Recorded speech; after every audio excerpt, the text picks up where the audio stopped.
What's good, YouTubers and YouTubettes? This is JB Sports, back again with another one.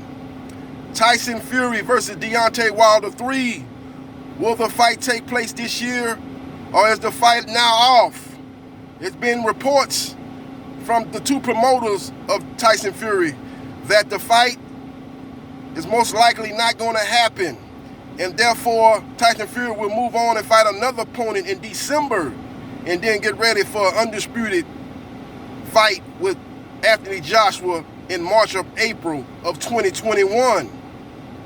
The proposed date of December 19th is no longer in play, as Bob Arum, the promoter of Tyson Fury, is saying that ESPN is going to have 5 conference championship games on that date. Therefore, they're not going to be able to show the Tyson Fury Deontay Wilder 3 fight on December 19th. Frank Warren, the co-promoter of Tyson Fury, is also saying that the fight is most likely not going to happen. That Tyson Fury is going to fight another opponent in December and then get ready for the unification and undisputed fight with Anthony Joshua. Now, Shelly Finkel, the manager of Deontay Wilder, came out and said, "Now the fight is still on. We're still negotiating, and the fight is going to take place in December." Now, what I'm thinking is in play here, and what I think is really going on behind the scene, is Tyson Fury is not willing to take a pay cut. With no fans or limited fans in attendance, both fighters are not going to be able to make what they made in the second fight or even in the first fight. So I think Tyson Fury is saying the deal is 60-40. I'm not taking a pay cut. Let Wilder take the pay cut. Wilder, the one that's wants to have the opportunity to fight for my belt that I won off him in the rematch. He's the guy that needs this fight. I've already proven twice in his mind that I'm the better fighter. I don't need to prove anything against Deontay Wilder. I'll fight another opponent, and then I'll get ready for Anthony Joshua in March or April in an undisputed heavyweight title fight. If this is the case, Deontay Wilder's team has dropped the ball, ladies and gentlemen.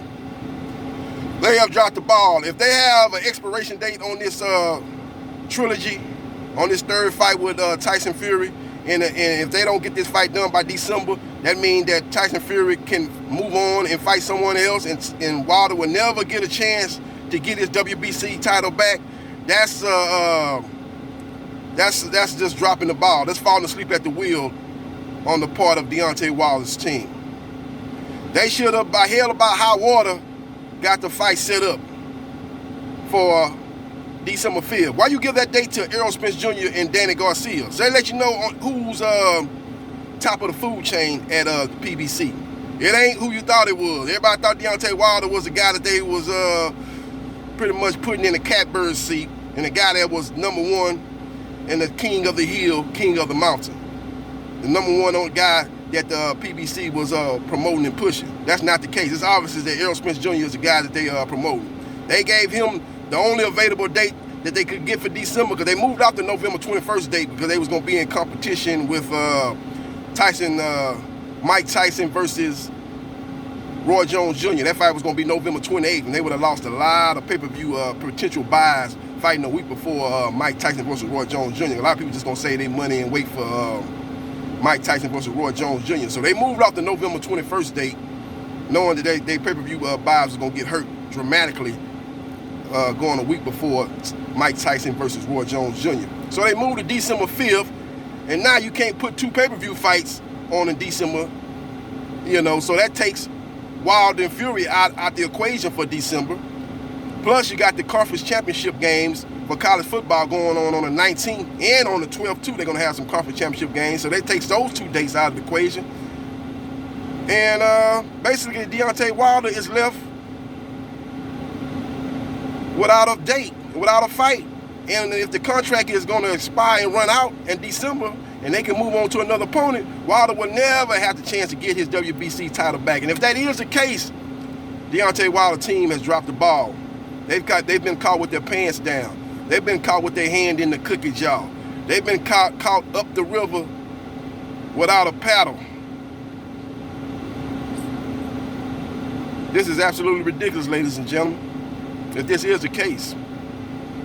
Deontay Wilder is in Miami right now training, getting ready for his next fight. But who will he be fighting next? Will he be fighting in 2020? Or will he have to wait to 2021?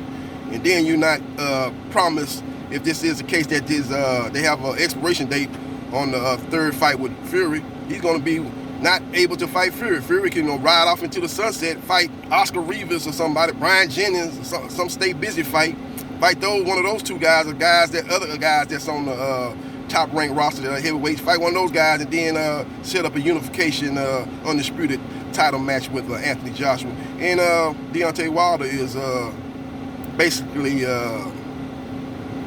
sitting there like the little kid looking inside the store. He's window shopping. He's looking in the store while all the kids in the playhouse playing. He's on the outside looking in, asking his mama, "Hey, can I get in? I want to go in. I want to go in there and play. I want to jump in. I want to jump on the trampoline with them kids. I want to ride on. I want to get on the slide. I want to get on the monkey bar to play with them kids." And Papa Al Heyman and Grandpa Shelly Finkel tell them, "No, we ain't got no time for you going there and play. We got to go on over here to the store, and we got to go on over here to the grocery store and get some milk and cookies." He can't go in there and play. That's what it is. He can't go in there and play while Tyson Fury and Anthony Joshua have the potential matchup in April or March for all the belts in the heavyweight division. This is absolutely ridiculous, ladies and gentlemen. If this is the case, Deontay Wilder's team has severely let him down. Not only in that second fight when they didn't check things out, they let a lot of stuff slide, and a lot of pictures have been put out on in the media, on the internet, showing these gloves not looking right, and his team dropped the ball. You know, they were saying his water maybe got spiked, all that type of stuff. You know, you're supposed to have your team in the opponent's dressing room, watching them getting taped, watching them putting the gloves on, and watching everything and make sure there's no shenanigans, no illegal activities taking place. And they obviously dropped the ball, as we've seen these pictures show that it was some altered gloves and some gloves getting slided down to the where you tie the gloves up, open spot where you can actually got that little opening where you can hit them basically with a cast fist and stuff like that. Slide those gloves down, give you a longer reach than you already have. You already got an 83-inch reach, but you slide those gloves down, get you another 3 or 4 inches. Now you got an 87-inch reach. You can blind a guy and set up the right hand off the right hand jab, off the left hand jab. You can set up the right hand, blind a guy. All those advantages were overlooked by Deontay Wilder's team, and it seems like his team is letting them down once again. If this is indeed the case, that the contract expires in December and there are no available dates for Tyson Fury versus Deontay Wilder 3. This is absolutely ridiculous. This is absolutely ridiculous. Wilder messed up really from the get-go. Why did he give Tyson Fury a 50-50 deal on a rematch when he was the champion? The first fight was a draw, and that fight there, I think Wilder made slightly more, but he still gave Fury a very good deal. He basically got 40% in the first fight, coming off 2 years of inactivity and fighting a cab driver, a dish digger, and a dishwasher. 3 fights leading up to the Wilder fight, a bunch of nobodies. Like I said, he beat a dish digger, then he beat a cab driver. My bad, let me change that. He beat a dish digger, then he beat a Lyft driver, and then he beat a dishwasher. 3 fights, and then he got a title shot versus the WBC champion, Deontay Wilder, and got a real good deal. Like I said, he probably got about a 40% of that first fight, and then a rematch off of a draw. Should have been still 60-40. Wilder gave him 50-50. Now he beats Wilder, and he's got 60-40 on the rematch, and he's telling Wilder he's got to take a pay cut. Wilder wants the same amount he made in the second fight, and they're not going to be able to do that because they're not going to be able to have full capacity of fans. They're going to have to take limited fans in attendance for the third fight. So both fighters really should take a dip in their purses. But Fury is obviously saying, "Nah, I'm not going to take no decrease. I'm making 60% of the pie. Wilder's going to take 40% of the pie. He's going to take whatever's available after I get my 60%. And that's part of the problem. I'll just wait this out, drag this thing out in December. And it's got an expiration date. I can go fight someone else and then get ready to fight Anthony Joshua for undisputed heavyweight title." This is a brilliant move by Tyson Fury and his team. Bob Arum and Frank Warren, they played the game, and they played the game well. They knew what was in the contract. Obviously, Wilder and them team trusted Bob Arum and Frank Warren to do the right thing, and they're going to be caught with their pants down. They're going to be caught sleeping at the wheel, basically.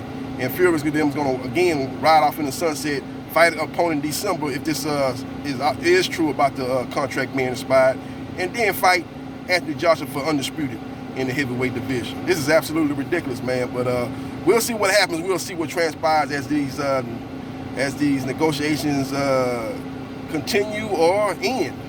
As Shelly Fickles is saying one thing, and Frank Warren and Bob Arum is saying another thing. I kind of tend to believe Bob Arum and Frank Warren, because even when Shelly Fickles say the fight is still happening, he says it's happening in December.